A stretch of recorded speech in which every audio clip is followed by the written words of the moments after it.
C'est la fatigue d'hier. C'était merveilleux, n'est-ce pas, hier? Alors, il nous a fait du bien. Demeurons constantes dans sa présence. Amen. Nous allons appeler Pasteur Arthur pour la suite. Gloire à Dieu, on acclame très fort pour Jésus. Donc, vérifie que tu es en train d'acclamer le Seigneur. Gloire à Dieu. Nous vous saluons dans le précieux nom de notre Seigneur Jésus-Christ. Est-ce que tu peux être aussi mon interprète auprès de ton frère, ta soeur? Dis-lui que tu es béni, tu es heureux parce que tu es là parmi nous. Gloire à Dieu. Saluez-vous les uns les autres. Regarde tout autour de toi. Déclare une parole de bénédiction pour ton frère, pour ta soeur. Dieu nous a accordé le souffle de vie. Dieu nous a accordé la force. Est-ce qu'on peut pousser encore des cris de joie? Gloire à Dieu. Nous sommes tellement contents à cause d'une grâce exceptionnelle qui nous est donnée aujourd'hui. La Bible déclare comme de l'eau fraîche pour une personne qui est fatiguée, bien sûr en accord avec Proverbe 25-25. C'est ainsi une bonne nouvelle qui vient d'une terre lointaine. Et aujourd'hui, nous avons l'insigne honneur de recevoir un grand homme de Dieu qui nous vient de la Côte d'Ivoire. C'est parmi les grands, il est d'ailleurs l'un des présidents d'une grande association des hommes de Dieu en Côte d'Ivoire. Et c'est la personne qui m'a invité pour la première fois en Côte d'Ivoire en 2009. Ça fait pratiquement 16 ans de cela où nous avions organisé des grandes activités, des conférences, des pasteurs, des programmes. C'était terrible par la grâce du Seigneur. Et aujourd'hui, moi, je suis tellement content.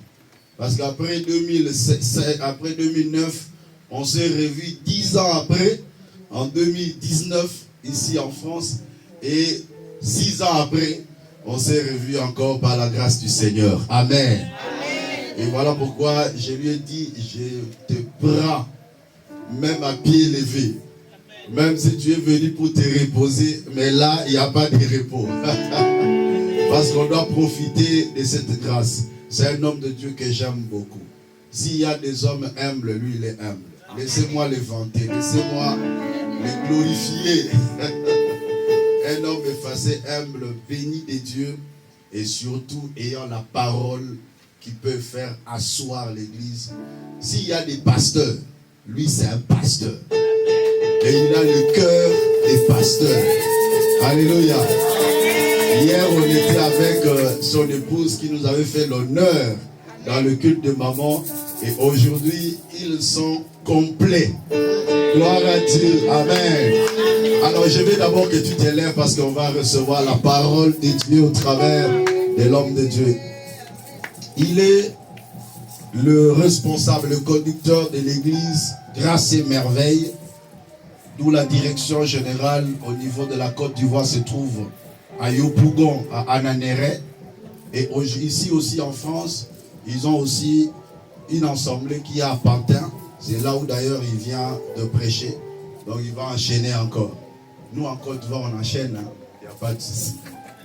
Il m'a fait travailler là-bas, j'ai 2 cultes chaque dimanche, donc c'était terrible. Il termine et puis tu enchaînes encore. Donc aujourd'hui aussi, il va enchaîner par la grâce du Seigneur. Préparez-moi ce micro. Alors nous allons recevoir le pasteur Amadou Kamagaté. Lorsqu'il s'avance, on acclame très fort pour la gloire du Seigneur. Alléluia.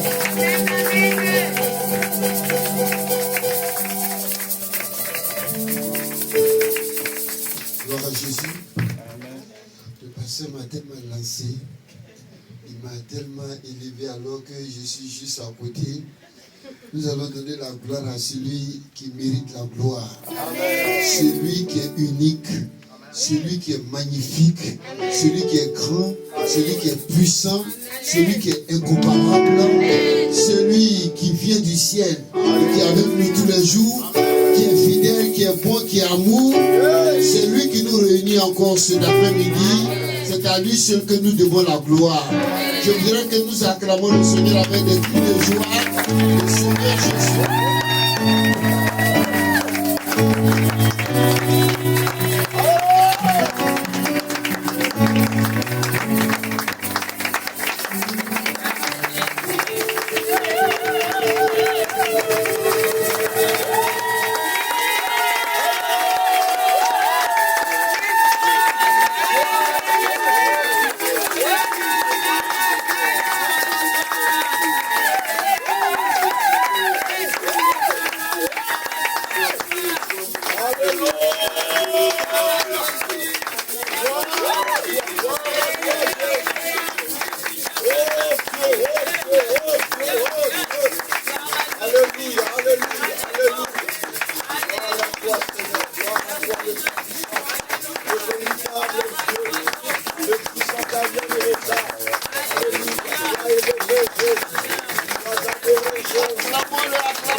Je vais commencer ce moment par remercier le pasteur Arthur Kiainoua.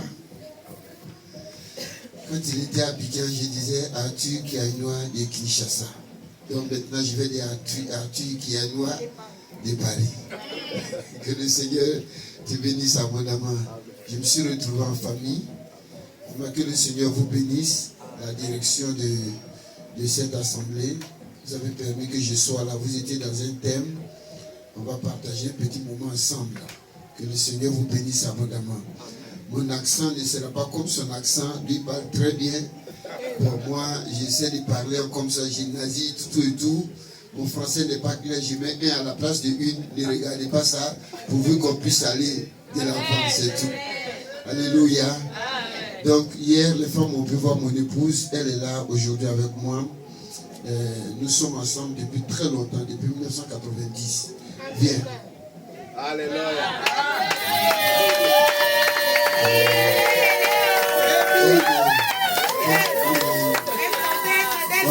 On a traversé tout ce que vous pouvez comprendre. On a traversé. Elle me rejoignait dans un campement où j'enseignais. Elle battait en moto parce qu'il n'y a même pas de véhicule. Si tu rates le véhicule, il faut une semaine après. Mais elle partait là-bas. Quand même, elle croyait en moi.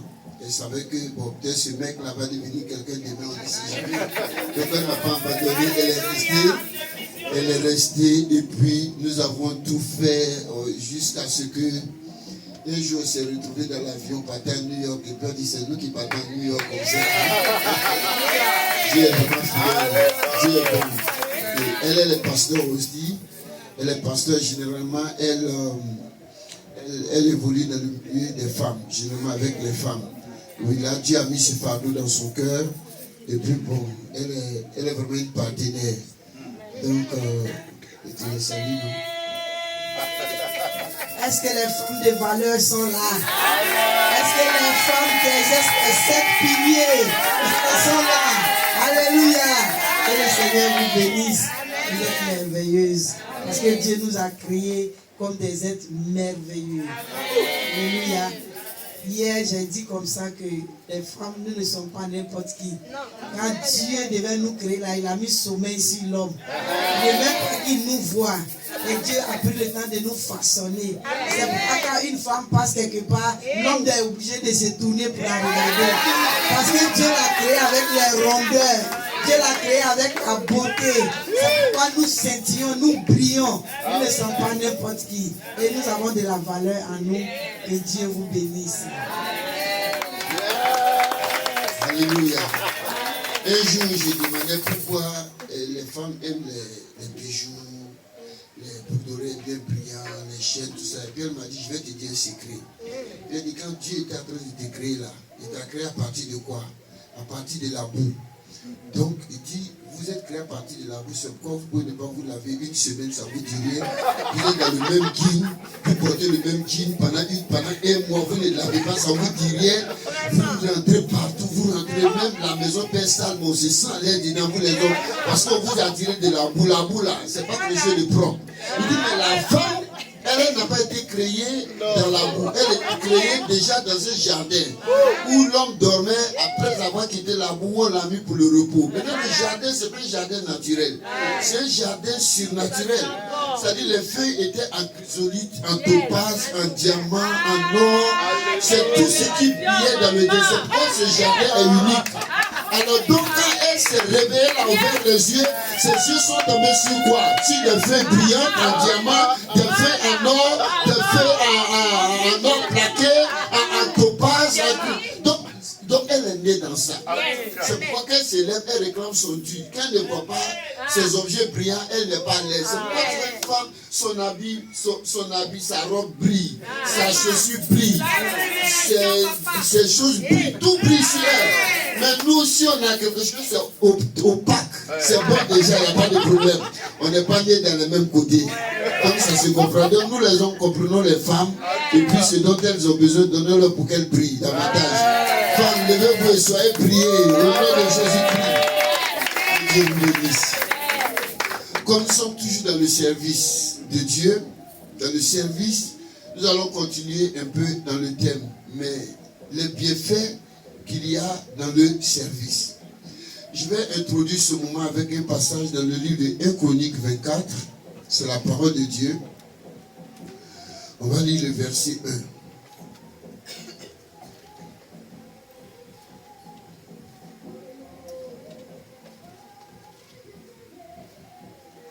Le verset 1. On va lire... oui, on peut lire le verset 1, c'est déjà bon.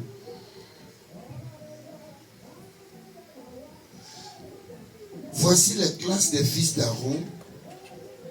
Fils d'Aaron, Nadab, Abihu, Éléazar et Ithamar.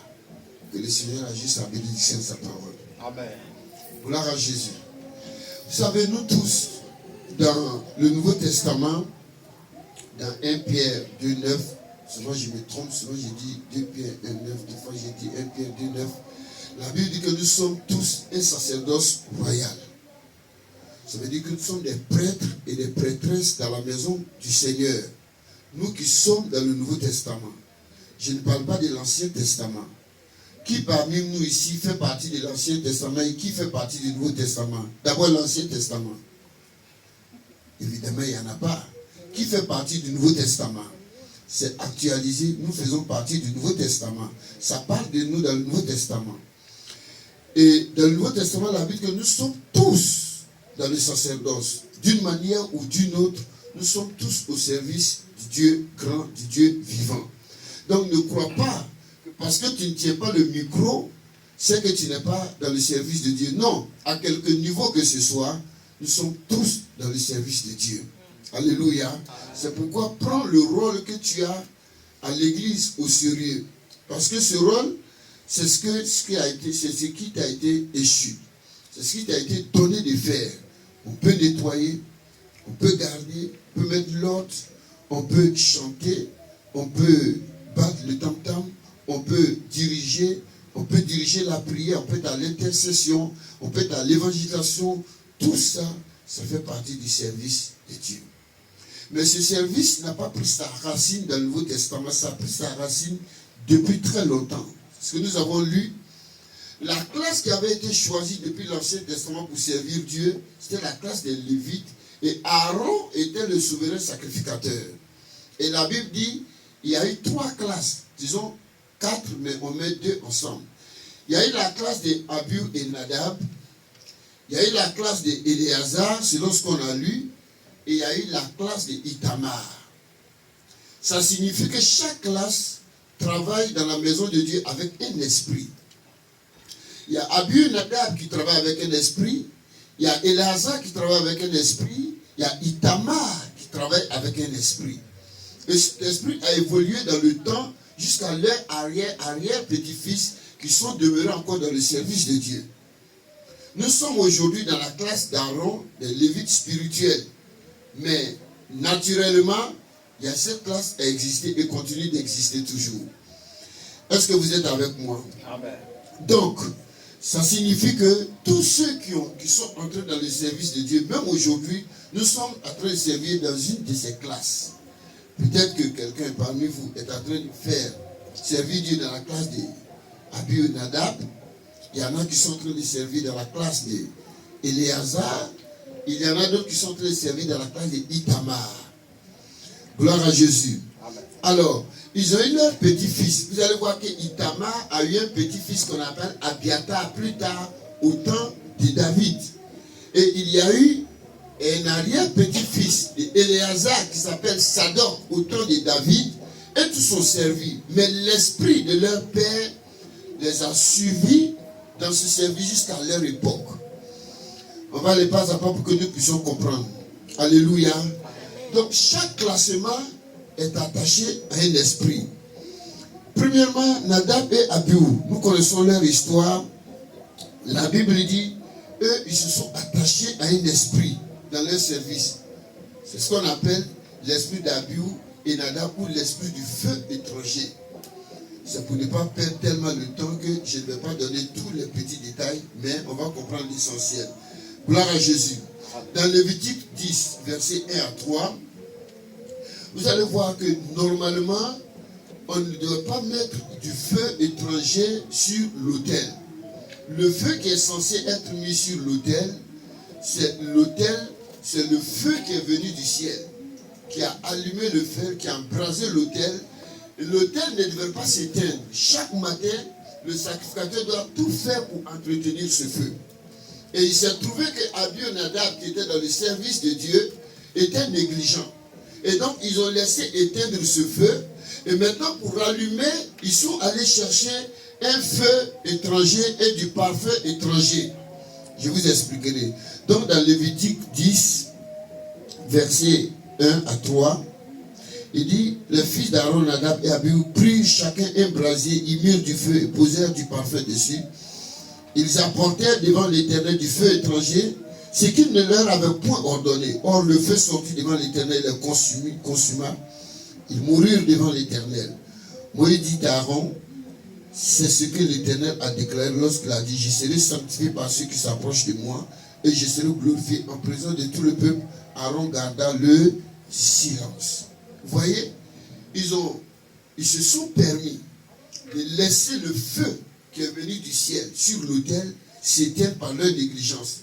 Et alors, il fallait maintenant remettre l'autel en feu. Et la Bible dit, ils sont allés chercher du feu quelque part. Ils sont venus mettre sur l'autel. Automatiquement, il y a un feu qui est sorti du devant l'Éternel qui les a consumés et ils sont morts. Ce sont des sacrificateurs. Mais ils ont utilisé quelque chose qui est étranger à l'original, qui est étranger à la volonté de Dieu, qui est étranger à la parole de Dieu. D'où vient ce feu qu'ils ont mis là? D'où est venu ce feu? Normalement, dans Lévitique 16, vous allez voir que le feu doit venir de l'autel. Mais cette fois-ci, le feu n'est pas venu de l'autel. Ils sont allés chercher un feu en dehors de l'autel. Le feu représente quoi? Le feu représente l'onction. Le feu représente la puissance. Ça représente donc la présence de Dieu. Ils voyaient leur père faire cela, le travail, en utilisant le feu qui est venu du ciel. Mais eux, à leur temps, ils ont négligé. Ils n'ont pas suivi la voie de leur père. Et ils ont fait ce que leur cœur voulait. Alors, le feu étranger, c'est le médicament aujourd'hui que les chrétiens, les hommes de Dieu, les femmes de Dieu vont chercher pour de la popularité, pour de la richesse, pour qu'on puisse faire, pour faire des mirages. Je ne veux pas dire des miracles, pour faire des mirages, pour faire des choses stupéfiantes, pour frapper les yeux. Alors, voyez, ça ne vient pas de Dieu. La vraie puissance, la vraie onction, le vrai feu vient de la prière. Quand la prière commence à manquer, on est obligé d'aller chercher un feu quelque part qui est étranger à la voie de Dieu. La Bible dit il y a beaucoup de voies que les gens peuvent prendre. Mais l'issue de ces voies, c'est la mort. Et c'est ce qui est arrivé à ces jeunes hommes. Ils ont fait donc ce que l'Éternel a interdit, prendre du feu étranger. Et le parfum aussi, un parfum, c'est l'odeur. C'est l'odeur de quelque chose. C'est l'odeur qui peut venir de notre propre vie. Alors donc, pendant que nous avons la prière, notre vie est sanctifiée, ça devient un parfum qu'on peut mettre sur l'autel et Dieu agrée. Mais eux, étant loin, ils ont fait le contraire de ce que Dieu voulait qu'on fasse. Alors, quand souvent nous prenons des médicaments, nous mettons sur notre langue afin de pouvoir dire des mystères. Qui parle, qui dit ces mystères sur notre langue? Voici le feu étranger. Quand on prend des médicaments, on met dans l'oreille pour entendre des voix. C'est la voix de qui? Et cette voix vient d'où? Et quel effet ça fait? Tout ça, c'est dans le service de Dieu, ça s'est fait. Pour que vous compreniez. Ceux-là ont leur bénéfice déjà. Leur bénéfice, c'est quoi? C'est la popularité qu'ils ont. C'est les acclamations qu'ils ont. C'est la reconnaissance qu'ils ont. On les acclame, on parle d'eux partout. C'est de la richesse peut-être qui pleut sur leur vie. On dit qu'ils sont extraordinaires. Ils sont ouin. Ils sont ceci. Ils sont cela. À partir de quoi? Du feu étranger qu'ils ont introduit dans leur vie. Vous voyez même, quand nous prenons aujourd'hui, j'ai remarqué ça chez beaucoup de pasteurs, on prend les livres de développement personnel, comme Bill Gates, comme ça. On prend des choses qu'il a dit, et puis on prend un passage biblique on colle là-dessus. C'est pas une parole biblique. C'est pas une parole de l'évangile. Ça, c'est la pensée d'un homme. Et cette pensée-là, on applique un verset biblique dessus, et puis on prend, puis on enseigne. Et puis on dit, mais lui là, il est bien. Ah, lui là, il est fort. Ah, lui là, non, il n'a pas de révélation. La révélation vient de l'autel. Et ça vient à partir de la prière. Amen. Une fois que la prière manque, le jeûne manque, la méditation manque, et qu'on veut manifester de la puissance, on sera obligé d'être dans la sacrificature de Abu et Nadab, aller prendre du feu étranger et l'ajouter à ce que nous faisons pour essayer de fasciner. Là, on aura notre récompense. On aura notre salaire. Mais la Bible dit ce salaire-là, la fin, c'est la mort. Alléluia. Amen. Alléluia. Amen. Il y avait un jeune homme qui était en train de faire le service de Dieu. C'était compliqué pour lui au départ. Et il a vu que c'était tellement difficile. Il a dit donc il a besoin d'argent. Et il a trouvé une femme, non seulement qui était mariée à quelqu'un, mais la femme avait de l'argent. Il n'aimait pas la femme. Et il se collait à la femme pour pouvoir avoir de l'argent. Et cet argent, il a commencé à faire des affiches. Il a commencé à s'afficher partout, semblant de faire des grands programmes pour qu'il soit connu. Et les gens parlaient de lui. Moi, j'ai le courage de lui dire, tu vas disparaître très très vite. Parce que ce que tu es en train de faire, si tu ne meurs pas, gloire à Dieu. Sinon, c'est la mort même qui t'attend. Et ce que tu fais, ça ne se fait pas. Je dis, l'œuvre de Dieu, c'est Dieu même qui finance. Amen. C'est Dieu qui donne la puissance pour son œuvre. Ce qu'il ne t'a pas donné ne le fabrique pas. Moi, quand il m'a appelé pasteur. Jusqu'aujourd'hui, je suis resté pasteur. J'ai croisé le Seigneur à 15 ans. Je viens d'une famille musulmane, de pères et de mères musulmanes. J'ai fait le Coran avant d'aller à l'école française. À l'école française, quand je continuais, je faisais le Coran le soir. C'est par la grâce du Seigneur qu'il m'a croisé, il m'a fait le connaître. Quand il m'a fait le connaître, la première chose qu'il m'a dit, tu es mon pasteur. Et j'ai gardé ça jusqu'aujourd'hui. J'ai mis beaucoup d'églises sur pied. J'ai fait du travail, j'ai fait de l'évangélisation. Pour la circonstance, quand je le fais, on me dit l'évangéliste Kamagaté. Quand je suis en train de placer dans l'église, on dit l'apôtre. Mais toujours partout où je suis, je me présente comme étant pasteur Kamagaté. Je n'ai pas besoin de prendre des titres quelque part. Les titres pour essayer de fasciner. Le titre ne fait pas de toi ce que tu es. C'est une prétention. Alléluia. Demeure dans l'humilité et Dieu même va t'élever. Dieu va te donner un nom. Dieu va te donner un titre. Ça, c'est le bon salaire. C'est le bienfait qu'il y a de servir Dieu en dehors du service de la sacrificature de Abu et Nadab. Alléluia. Gloire à Jésus. Voyez, bien aimé, comment dirais-je, cette histoire, il faut la comprendre. Regardez dans le livre de, je crois que c'est 1 Samuel 6, à partir du verset 1 et 2. Les Philistins avaient pris l'arche de l'Éternel, qui représente la présence de Dieu. Ils ont pris l'arche, et puis, finalement, ils ont voulu se débarrasser de ces choses. Ils ont fait appel à des devins, à des prêtres, qui n'étaient pas des sacrificateurs. De comment faire pour retransporter l'arche de l'Éternel dans le camp des Israélites. Et puis ces prêtres-là, et ces devins leur ont dit, cherchez un char neuf. Et puis, je vois, c'est 2 vaches.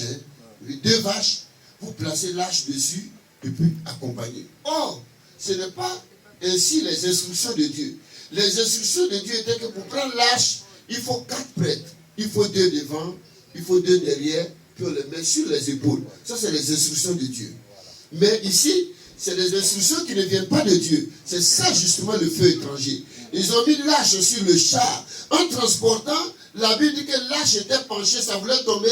Il y a un monsieur qui était à côté, il n'était pas sacrificateur aussi. Ça, c'est tous ceux maintenant qui se prétendent sacrificateurs. Oh, ils ne le sont pas. Et lui, il a voulu toucher pour redresser. Dès qu'il a touché, il a été frappé de mort. Vous voyez, ce qu'il voulait faire n'était pas, en fait, n'est pas quelque chose de mauvais.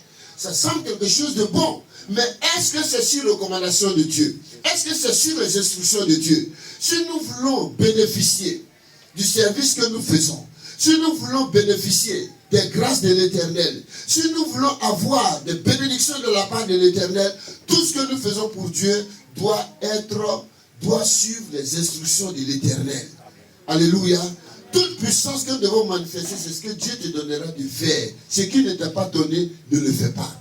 Si Dieu ne veut pas donner de pouvoir lire dans ton esprit, je ne vais pas fabriquer des lectures de ton esprit. Si Dieu ne veut pas donner de dire le nom de ton village, je ne fabriquerai pas. Je ne parlerai pas. Le feu étranger est tellement entré dans le milieu qu'il y a ce qu'on appelle maintenant le système. Ou quand vous venez, il y a des gens qui connaissent votre numéro de téléphone, il y en a qui connaissent votre plaque de voiture, et puis tu viens, t'arrêtes, tu es fasciné. Il y a quelqu'un qui a ici, sa voiture, c'est le numéro 223. Voici, il est venu, c'est une voiture blanche. Les gens sont tellement fascinés. Oh, c'est un système qui est mis en place pour pouvoir mettre tout cela, et ça fascine les gens. Peuple de Dieu, ayez la tête sur les épaules. Alléluia. Ayez la tête sur les épaules. On ne peut grandir qu'avec la parole de Dieu. On ne peut grandir qu'avec la prière. On ne peut grandir qu'avec la vérité. C'est la vérité qui entre dans ta vie. C'est la vérité qui te donne ce que Dieu veut te donner. Rien d'autre ne peut te le donner. Est-ce que quelqu'un est avec moi? Alléluia. Le feu ne doit pas s'éteindre. C'est la prière sans cesse, et la Bible nous le dit. Voyez, quand nous partons à l'autel, dans la prière, nous avons la révélation, nous avons le feu, nous avons l'onction. Nous pouvons encore continuer de servir Dieu. Le parfum, c'est le parfum de la vie. Quelle est l'odeur que nous dégageons même quand nous venons à l'autel? C'est ça le parfum. Il y a un parfum qui vient de Dieu. Ça, c'est quand nous sommes dans la présence de Dieu. Quand nous sommes sous l'onction de l'Éternel. Voyez, quand on a dormi la nuit, on se réveille le matin, sans prier, rien, puis on fait des prouesses, des choses bizarres. D'où ça vient? Tout ça là doit nous amener à réfléchir. On peut impressionner les hommes, mais on ne peut pas impressionner Dieu. Tout ce que nous faisons, des gens l'ont déjà fait. La vie n'est qu'une répétition. Alléluia. Si tu envoies ton propre feu, tu seras obligé d'entretenir ton propre feu. L'entretien va te coûter. C'est pourquoi beaucoup meurent de façon prématurée. Le parfum qui représente donc le caractère du sacrificateur, la vie du sacrificateur doit être quelque chose qui sent bon. Il ne faudrait pas que nous allions tuer pour essayer d'avoir la gloire.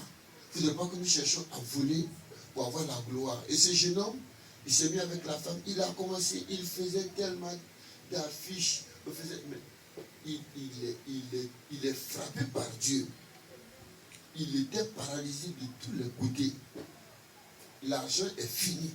La femme a disparu. Il a été malin. Il a fait appel à un père qui allait lui dire, répands-toi. Il s'est repenti. On a prié pour lui.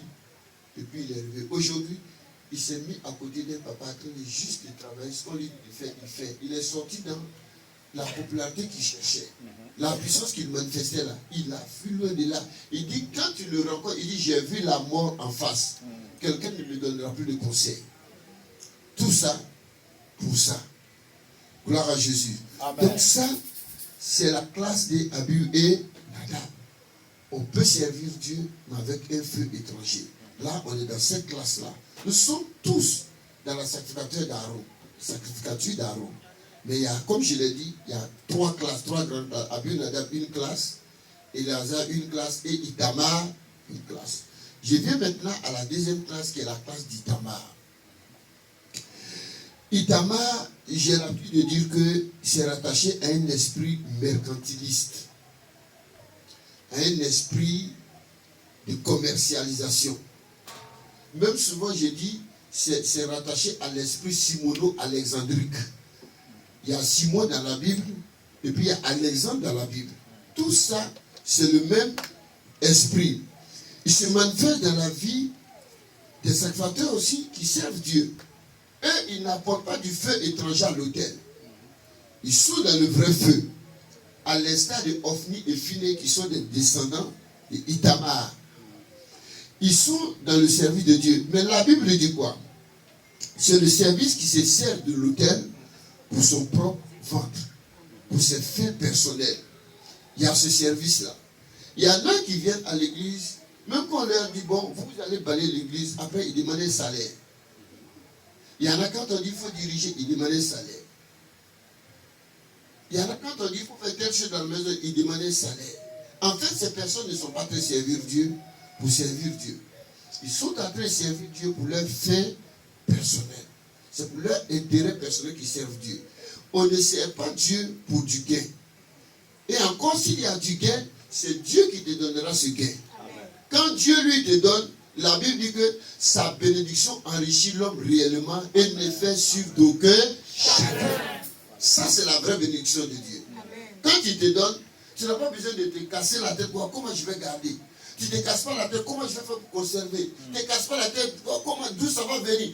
Quand Dieu te bénit, il te bénit. Amen. Quand il dit je te bénis, ça ne signifie pas qu'il te maudit. Il te bénit. Et la bénédiction de Dieu, tu vas en jouir jusqu'à ton dernier jour sur la terre. Ce n'est suivi d'aucun chagrin. Mais quand on est dans la classe de Itamar, l'esprit d'Itamar qui est rattaché à l'esprit de Simon, à l'esprit d'Alexandrie, qui est rattaché à l'esprit de commercialisation, qui est rattaché à l'esprit du mercantilisme. Ça, c'est un esprit qui travaille. C'est la commercialisation de la grâce de Dieu. C'est la commercialisation de la grâce sacerdotale. Ce que Dieu leur a donné, ils vendent ça dans le temple aujourd'hui. Et beaucoup le font et puis on le suit. J'en viens. Il y a ce qu'ils font qu'on appelle le commerce direct. Il y a ce qu'ils font qu'on appelle le commerce indirect. Voyez l'histoire de Simon. Simon voulait donner de l'argent à Pierre parce qu'il a vu Pierre et les autres étaient en train de manifester la puissance du Saint-Esprit. Or, la Bible, il était magicien. Lui aussi, il faisait quelques prouesses. Il faisait quelques magies qui fascinaient les gens. Mais quand il a vu la puissance que manifestaient Pierre et les autres apôtres, il a vu nettement la différence. Il y a toujours une différence entre ce qui vient de Dieu et ce qui vient du diable. Amen. Gloire à Jésus. Amen. Je viens d'une région. Moi, je suis né dans une région où le maraboutage, là, c'est depuis dans le fœtus que les enfants commencent le maraboutage. Oui. Ça veut dire que quand les enfants naissent là, ils sont dedans. Ils vieillissent dedans. Les femmes comme les hommes. Mais tu peux voir un homme, on ne dit pas qu'un homme est vilain, mais il y a des hommes. En tout cas, quand tu vois, et puis tu vois la femme qui est à côté de l'homme, toi-même tu te dis c'est vrai, on ne dit pas que l'homme est vilain, mais vraiment, comment lui il a fait pour avoir cette femme-là? Toi-même tu te poses des questions. Et là-bas, c'est beaucoup. Et la femme, quand tu vois la femme, en fait, avec l'homme, les deux mêmes ne peuvent pas, c'est deux pôles qui ne peuvent pas être ensemble, normalement. Le monsieur non seulement il ne travaille pas, il ne fait rien. Il ne s'entretient pas. Il n'est pas beau, naturellement. Et puis, quand quand même, quand tu n'es pas beau, tu peux t'entretenir pour être quand même propre, mais il n'est pas propre aussi. Et puis tu vois, quand tu vois la femme à côté, c'est comme la nuit et le jour. Et puis, finalement, la femme fait 4 enfants. Après 4 enfants, un jour, le temps passe. La femme se rend compte et dit, mais qu'est-ce que je fais avec cet homme? Mais c'est quoi? Qu'est-ce qui se passe? Je sors d'un rêve ou quoi? Effectivement, elle était dans un rêve. Elle a été charmée, puisque c'est beaucoup là-bas. Donc le monsieur a charmé la femme. Il a fait 4 enfants avec elle. Et c'est courant, hein. Après avoir fait 4 enfants, le temps passe. Elle se rend compte que là, ce n'est pas sa place. Elle a 40 ans. Mais la plupart ont laissé ces hommes-là.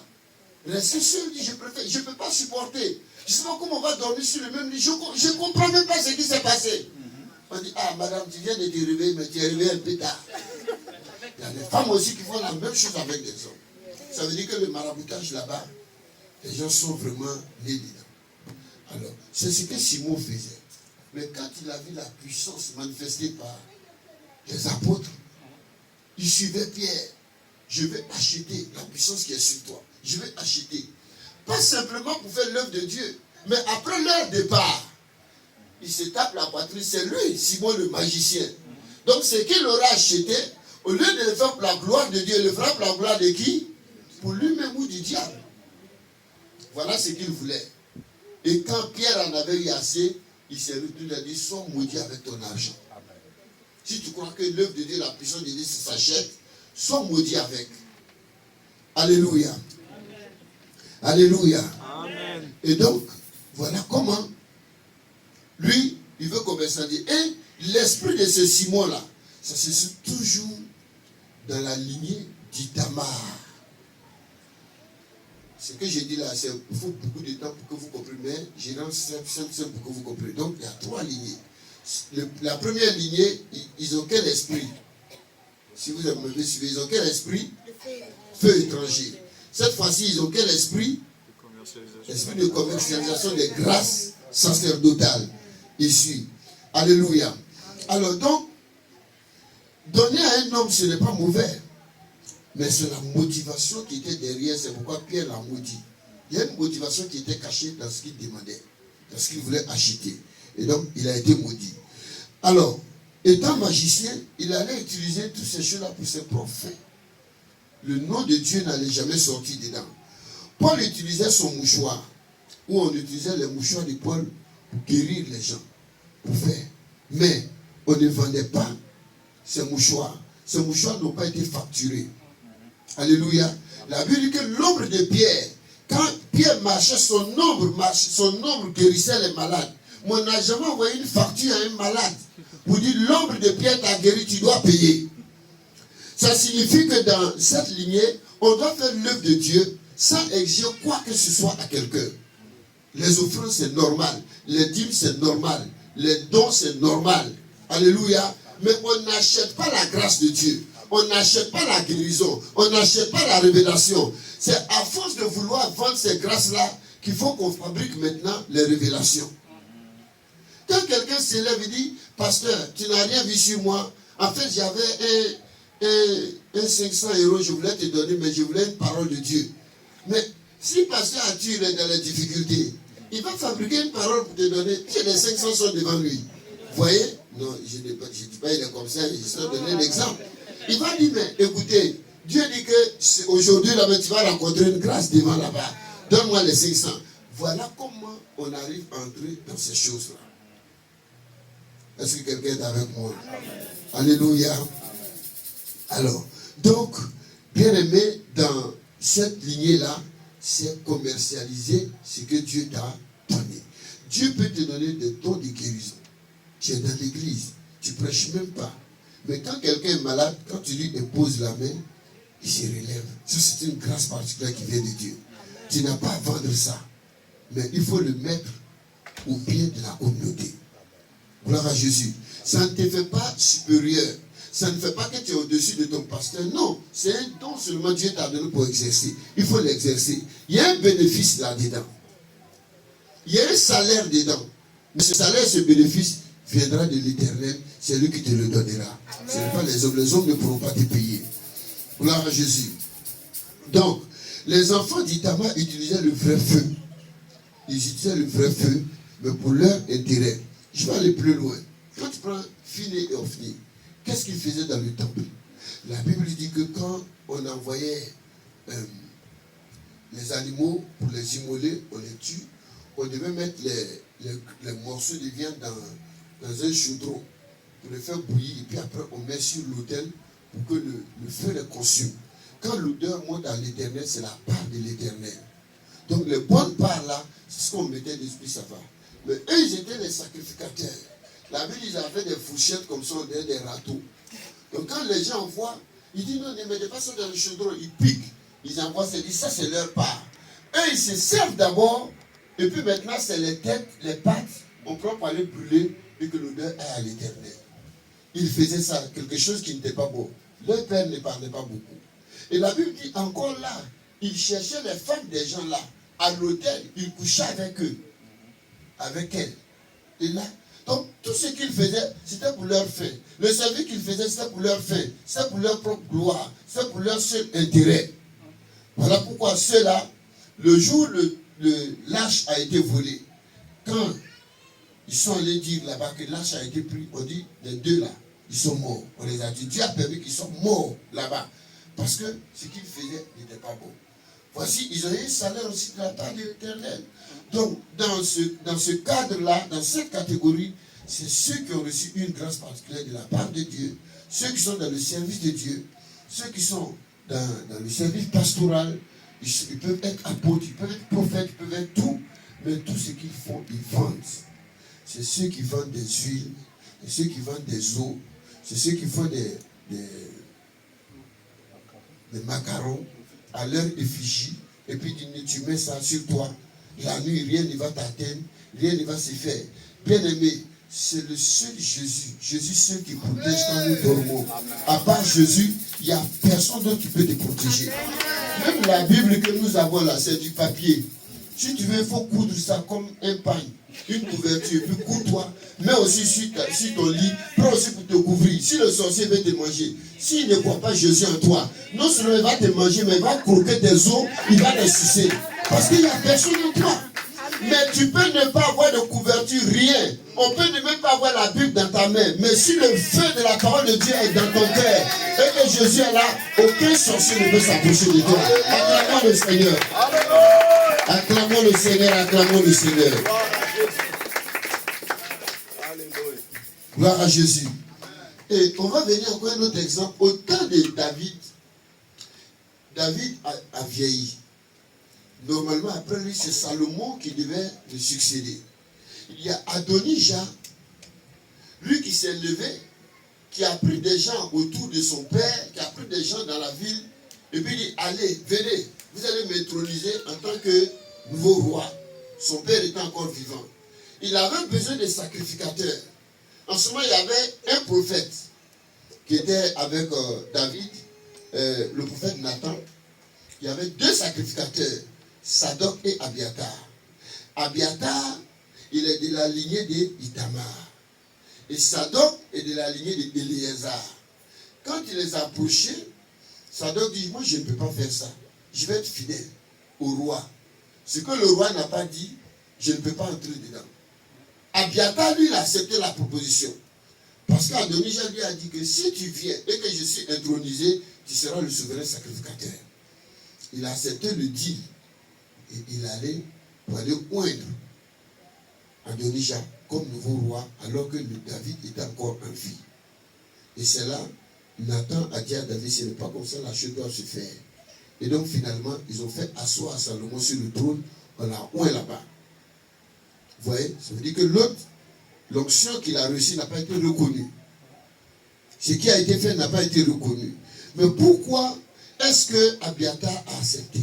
Parce que l'esprit qui est rattaché à Abiatar et à sa lignée ancestrale, c'est l'esprit de commercialisation, l'esprit du mercantilisme, l'esprit de l'intérêt personnel. Lui, il a utilisé sa position de sacrificateur pour aller faire un faux coup, pour aller oindre là où il ne doit pas oindre. Alléluia. Amen. Alléluia. Amen. Donc, Ce n'est pas parce qu'il n'est pas sacrificateur, il était sacrificateur, il était dans le vrai. Mais regardez, c'est pour ses fins. Donc là aussi, c'est cette deuxième classe. Si quelqu'un doit servir Dieu et qu'il sert seulement Dieu pour ses propres fins, il sert Dieu pour son propre intérêt, c'est qu'il n'a pas encore reconnu les bienfaits qu'il y a de servir Dieu. En réalité, quand il sert Dieu de façon désintéressée, il y a un bénéfice là-dedans. Il y a une bénédiction là-dedans qu'on ne peut pas vous expliquer.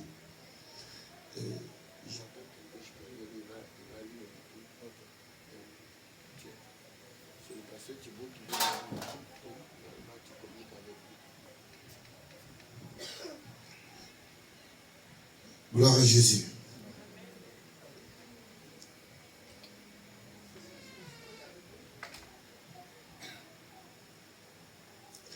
Maintenant, nous arrivons à la troisième catégorie, qui est la lignée de Éléazar. L'esprit qui est lié à Éléazar, c'est lié, j'allais dire, c'est l'esprit du dévouement. Si je dois encourager cette église aujourd'hui, c'est à ce dévouement que vous devez vous donner. Alléluia. Eux, comme Sadoc, ils sont restés intègres. Ils ont toujours obéi à ce que Dieu dit. Le pasteur va développer ça un peu plus tard avec vous. Tout est resté dans Ézéchiel 44, du verset 11 à 16. Vous allez voir que les enfants d'Ithamar, à cette période-là, eux, ils faisaient leur service en dehors, dans le parvis du temple. Et vous allez voir qu'à l'intérieur du temple, c'est là-bas que les fils d'Éléazar, la lignée d'Éléazar, est en train de servir Dieu. Vous allez comprendre que ceux qui sont dans le parvis, ils égorgeaient. J'ai noté, mais comme je veux passer rapidement. Ils sont dans le parvis extérieur. Les enfants d'Ithamar, ils étaient donc dans le service extérieur à cause de leur manière de faire. Par contre, tu vas voir que les petits filles de Sadoc qui viennent d'Éléazar, eux, ils sont à l'intérieur du temple. Ça veut dire qu'il y a des gens que Dieu reconnaît à l'intérieur. Il y a des gens qui sont à l'extérieur croyant que Dieu les connaît, Dieu les agrée, pourtant Dieu ne les agrée pas. Dans le service, vous allez voir que dans le parvis, ils égorgeaient.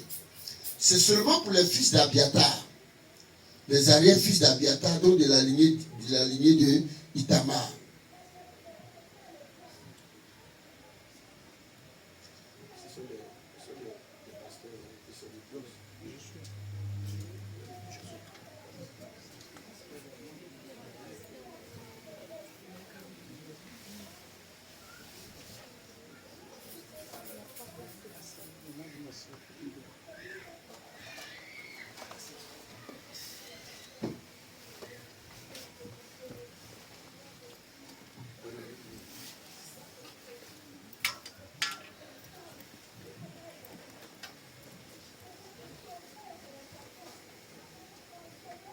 Gloire à Jésus.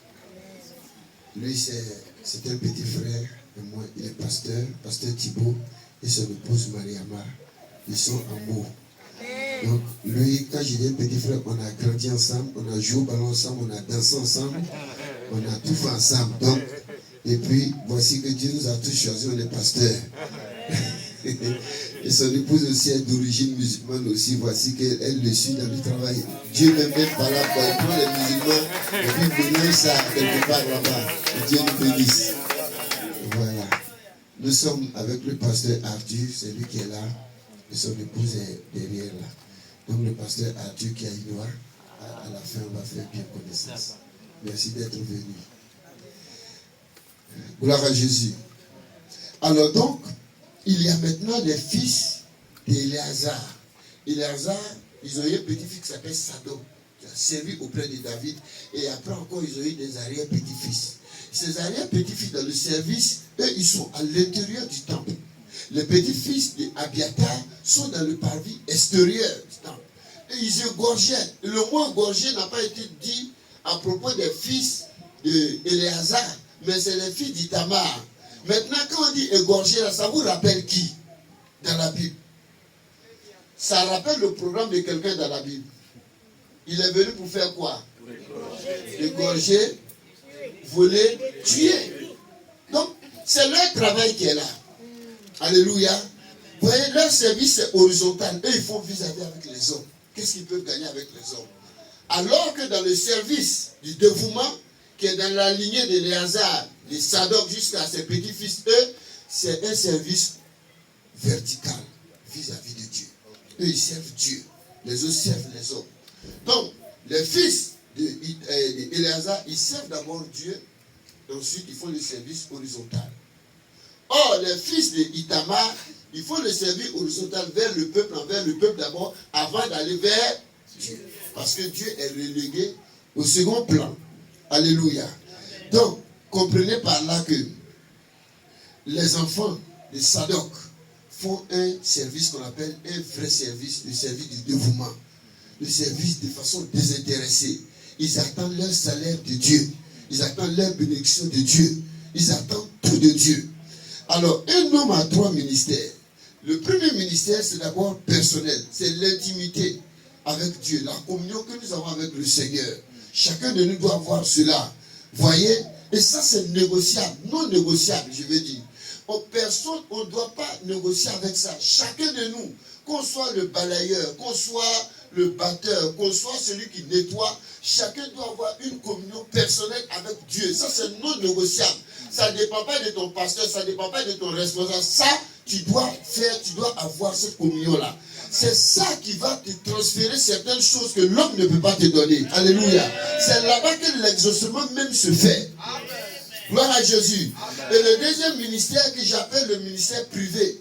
Nous tous, on a souvent des coachs, on a des leaders. Et puis bon, souvent on est à côté d'eux. Et puis ils essaient de nous impacter. Ils essaient de nous enseigner. Parce qu'Arthur, il a un père. Vous voyez, vous allez voir que chacun a un père quelque part. Donc ça, c'est dans le privé. Après, on va, il nous donne des conseils, il nous communique un peu de sagesse, comment nous devons faire. Et puis ensuite, nous avons le ministère public, que tout le monde doit avoir. C'est le ministère qu'on a devant le peuple. Et c'est ce que les enfants d'Abiatar aimaient. Eux, c'est devant le peuple. Alors que les vrais enfants de Dieu, c'est d'abord la communion avec le Seigneur. Vous voyez, Jésus laissait souvent ses disciples se retirer quelque part, et puis il se mettait en face de Dieu. Il priait seul, avec le Père. La deuxième position qu'il faisait souvent, c'est avec quelques disciples. Il le fait. Et en troisième position, il le faisait avec la foule. C'est toujours la même copie. Alors, donc, bien aimé, vous terminez dans le temple. Si tu veux être vu, tu veux être connu, tu veux être étiqueté positivement par le ciel et par Dieu, il faut travailler dans cette lignée, dans la sacrificature d'Éléazar. Éléazar en passant par Sadok jusqu'à ses petits-fils. Donc jusqu'aujourd'hui dans le Nouveau Testament, nous travaillons dans ces 3 classes. Il y en a qui sont dans la classe du feu étranger, il y en a qui sont dans la classe de la mercantilisation, de la commercialisation, et il y en a qui sont dans le vrai dévouement, le service du vrai dévouement. Et c'est là qu'il y a une vraie bénédiction. La bénédiction qui vient de là-bas, la Bible dit, cette bénédiction ne peut pas être quantifiée. On ne peut pas donner une valeur parce que ça vient de Dieu. Quand cette bénédiction est déclenchée sur votre vie, dans tous les domaines, vous allez voir la main de Dieu. La bénédiction et cette onction dont je parle n'est pas seulement dans le service de Dieu, même dans ton travail, même à la maison, dans la vie des familles. Il y a cette grâce-là qui se repose sur tout le monde, même ce que tu touches. Moi, il m'est arrivé là où nous avons l'église, que le pasteur Arthur connaissait. Quand je suis arrivé là-bas, on a dit non, ici, l'église n'évolue pas. Ce n'est pas la peine, monsieur le pasteur, quitter ici. Il dit le quartier, c'est un peu bizarre. Je lui ai dit que moi, mon cas est différent. Je suis conduit par Dieu. Et c'est Dieu qui m'a mis là. Et quand j'ai commencé à prier là-bas, les étages ont commencé à pousser rapidement. C'est-à-dire tous ceux qui avaient les terrains nus, eux-mêmes témoins, ils disent, ça n'a pas comment faire, mais ils ont eu des ressources comme cela. Et la rue là, aujourd'hui, on ne peut pas garer des voitures. Tellement presque tout le monde a une voiture dans la rue. Et puis actuellement, je suis en train de faire un autre temple à 3 minutes de marche, derrière l'ancienne église. Dès que je suis parti là-bas, la rue a commencé à être bondée. C'est-à-dire, nous, on n'a pas commencé le culte là-bas, on ne sait pas où on va garer les voitures déjà. Et ça construit. Pourquoi? Parce que les enfants de Dieu qui font le dévouement, le vrai dévouement, il y a une bénédiction qui les suit. Quand ils touchent quelqu'un, ils contaminent positivement la personne. Quand ils sont dans une maison, ils contaminent positivement la maison. Quand ils sont dans une société, ils contaminent positivement la société. Je veux que ce soit ton cas au nom de Jésus-Christ. Je veux que tu sois distinct à partir de ce moment. Et que tu comprennes que tu fais partie de la lignée de Léazar. Tu fais partie de la lignée de Sadok. Le dévouement, la fidélité, la loyauté. Ce sont les traits de caractère des fils, des sacrificateurs d'Éléazar. Ne soyez pas des gens qui trompent Dieu. Ne soyez pas des gens qui cherchent du feu étranger. Ne soyez pas des gens qui vendent des grâces que Dieu leur a données.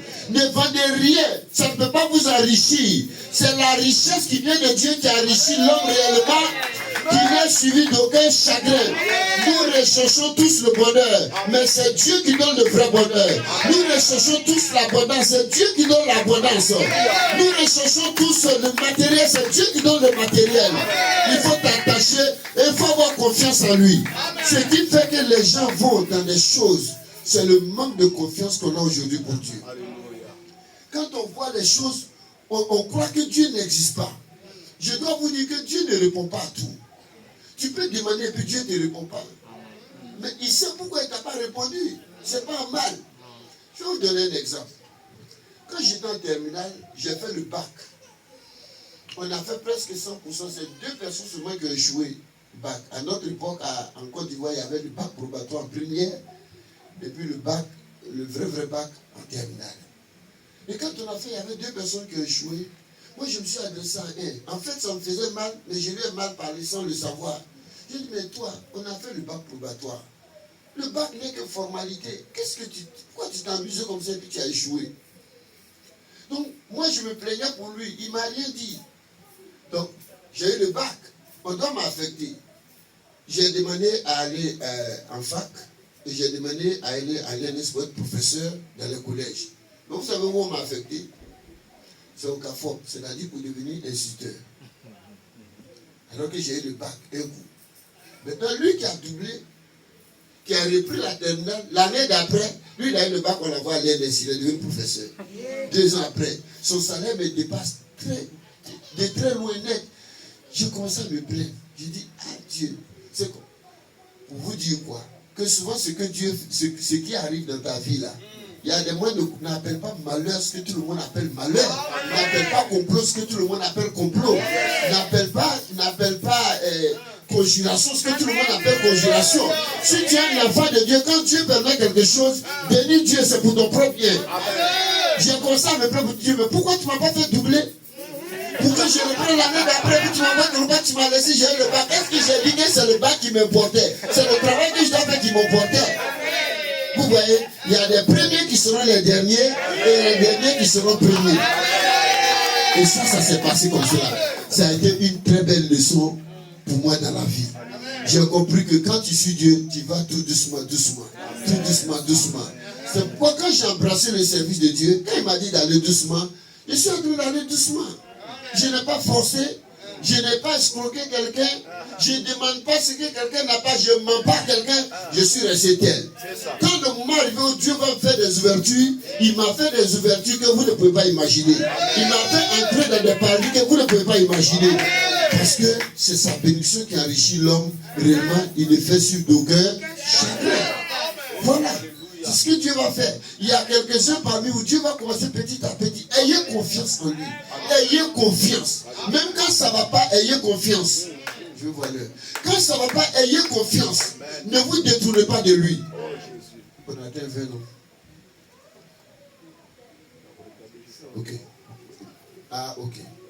Bien, il me reste 5 minutes. C'est bien, c'est beaucoup. Gloire à Jésus. La Bible dit, quand vous voyez des problèmes, vous appelez à des choses qui ne viennent pas. Vous demandez si ça ne vient pas. Ce que je vais te demander, il faut encore davantage accroître ta communion à l'autel avec Dieu. Amen. Il faut accroître. Moi, j'ai toujours dit aux gens, tu n'es pas marié, tu veux te marier, tu es une femme. Prends 3 jours de prière, 3 nuits de prière, ne sors pas de ta chambre. Prie. Quand tu finis les 3 jours bénis Dieu, puis il faut sortir. Ce qui arrive quand on ne te voit pas là, ça va rester dans la chambre là-bas. Quand tu vas sortir, la priantine qui sera sur toi, c'est un ange qui peut te parler, sinon tu vas comprendre ça. Ça, c'est aussi simple. Quand tu cherches du travail, tu ne gagnes pas. Enferme-toi 3 nuits, 3 jours dans la maison, ne sors pas, ne parle pas à quelqu'un, ne regarde pas le téléphone, rien. Prie, communique, demande à Dieu, supplie, si tu veux pleurer. Après 3 jours, sors bien parfumé. Attends, ils vont t'appeler. Tu auras le choix du travail. Ça, c'est comme ça que Dieu répond. C'est pas quand tu as besoin de quelque chose à Dieu, tu fais 3 minutes, Seigneur. Seigneur, depuis là, je n'ai pas de mari. Ils vont me donner mari. C'est quoi? Qu'est-ce qui se passe? Tu crois que tu as prié comme ça, donc c'est fini, ta communion, elle est faite. Non, ça c'est des amusements. Il faut prier. Amen. Alléluia. Ayez confiance que quand vous allez prier, il va finir par vous répondre. Ayez confiance en lui. La Bible dit, maudit soit celui qui se confie dans l'homme, qui prend la chair pour son appui, qui détourne son cœur de l'éternel. Il est comme un misérable. Il est comme un genévrier. Il est comme un arbuste dans le désert. Il ne voit pas arriver le bonheur. Mais béni soit l'homme qui place sa confiance à l'éternel. Et dont l'éternel est l'espérance. L'éternel est son vœu. L'éternel est son souhait. Lui, il n'est pas un arbuste, mais il est un arbre fruitier qui est planté près des courants d'eau. Ses racines sont dans l'eau. L'eau est la parole de Dieu. C'est là-bas il puise. C'est là-bas il puise. Et la Bible dit, il essaie de porter du fruit. Son feu reste vert. Et dit, quand il y a la chaleur qui vient, quelques problèmes, il n'est pas inquiet. Au temps de la sécheresse, qui sont les temps de crise, crise diplomatique, crise militaire, crise économique, il n'a pas de crainte à se faire. Parce qu'il va porter du fruit, il ne dépend pas de la terre, mais il dépend du ciel. Que Dieu vous bénisse.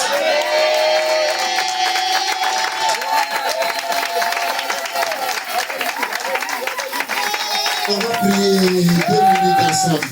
On va se tenir debout. Oh Jésus. Alléluia. Est-ce qu'il y a des personnes qui viennent du ciel ce matin, cet après-midi? Alléluia. Amen. Tu vas faire une seule prière. Demander à Dieu de te disposer à être à son service. De te disposer à le servir. À tous les niveaux où tu vas te trouver. Tu vas dire à Dieu de donner la force et la vigueur. De te donner l'acuité spirituelle, afin que tu le sers pour plaire à son cœur. Dis Seigneur, fasse que je ne rentre pas dans la lignée de Itamar, ni dans la lignée de Abiu et Nadab, mais permets que je puisse te servir, mais dans la lignée de Éléazar, dans la lignée de Sadok, ceux qui te servent au milieu, à l'intérieur du temple, pas à l'extérieur du temple. Élevons la voix et prions. Nous avons 2 minutes. Je voudrais qu'on élève la voix. Derrière, je voudrais qu'on élève la voix. Que nos voix envahissent la salle. Prions. Prions, ne murmurons pas. Prions, nous n'avons pas beaucoup de temps.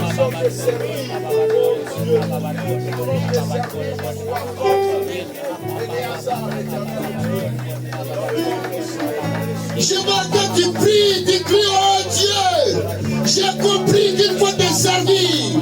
Je veux te servir pas avec ma force, mais avec la force que tu me donneras, avec l'esprit que tu me donneras, avec la vigueur que tu me donneras. Donne-moi, Seigneur, de te servir dans la lignée d'Éléazar, dans la lignée de Sadok, dans la loyauté, dans la fidélité, dans la crainte de l'Éternel. Éloigne-moi l'esprit d'Itamar, éloigne-moi l'esprit d'Abinadab. Oh Dieu, je te prie, élève-moi, bien-aimé, je n'ai pas dit de cette terre, prions.